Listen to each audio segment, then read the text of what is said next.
ইংল্যান্ডের বিপক্ষে মহা গুরুত্বপূর্ণ ম্যাচ সেমিফাইনালে মুখোমুখি হবে আর্জেন্টিনা। তার আগে যে প্রেস কনফারেন্স অনুষ্ঠিত হয়েছে, লিওনেল স্কালোনি উপস্থিত ছিলেন।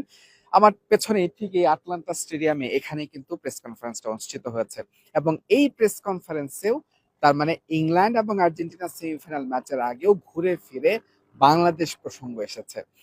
যে প্রেস কনফারেন্সে স্কালোনি অংশ নিয়েছেন, সেখানে অনেক গণমাধ্যম কর্মী ছিলেন, তাদের অনেক প্রশ্ন ছিল এই মহাগুরুত্বপূর্ণ ম্যাচ নিয়ে।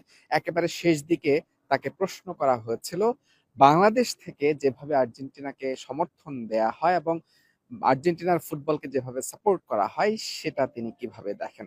এবারই তিনি একদম বিস্তারিত বললেন যে তিনি বলেছেন যে তিনি বিস্মিত যেভাবে এত দূর থেকে বাংলাদেশের মানুষ আর্জেন্টিনা ফুটবল টিমকে সাপোর্ট করে এবং বাংলাদেশের মানুষ আর্জেন্টিনার জার্সি পরে যেভাবে তারা উৎসবের মাধ্যমে আর্জেন্টিনাকে সমর্থন করে।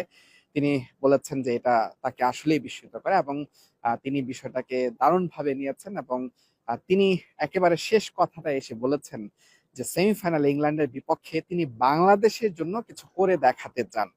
একদম স্পেসিফিক বলেছেন বাংলাদেশকে কিছু উপহার দিতে চান ইংল্যান্ডের বিপক্ষে এই ম্যাচটাতে। নিঃসন্দেহে বাংলাদেশের যারা আর্জেন্টাইন সাপোর্টার বা ভক্ত আছেন তাদের জন্য এটা একটা দারুণ মুহূর্ত।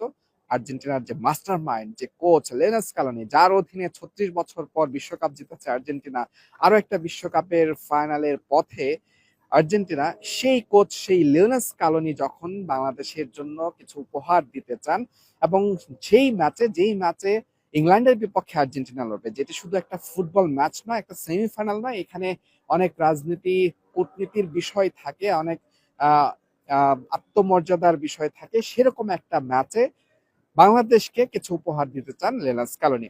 দর্শক, আপনাদের নিশ্চয়ই মনে আছে এবারের বিশ্বকাপে এর আগে গোলরক্ষক এমি মার্টিনেজ তিনিও কিন্তু বাংলাদেশকে নিয়ে বলেছিলেন এবং বাংলাদেশের নামটা শুনে তিনি থমকে দাঁড়িয়েছিলেন এবং বলেছিলেন বাংলাদেশকে তিনি ভালোবাসেন, বাংলাদেশে তিনি গিয়েছিলেন এবং বাংলাদেশের মানুষের আর্জেন্টিনা টিমের প্রতি যে সমর্থন সেটা তার একেবারেই অজানা নয়। সেই এমি মার্টিনেজের পর এবার কোচ লিওনেল স্কালোনি তিনি বাংলাদেশ নিয়ে মুখ খুললেন এবং এমন একটা ম্যাচের আগে, যে ম্যাচটা এই বিশ্বকাপের অন্যতম হাই ভোল্টেজ এবং রোমাঞ্চকর একটা ম্যাচ, ইংল্যান্ড আর্জেন্টিনা ম্যাচ, সেই ম্যাচের আগে তিনি বলেছেন এবং এই ম্যাচটাতেই বাংলাদেশের জন্য কিছু উপহার দিতে চান।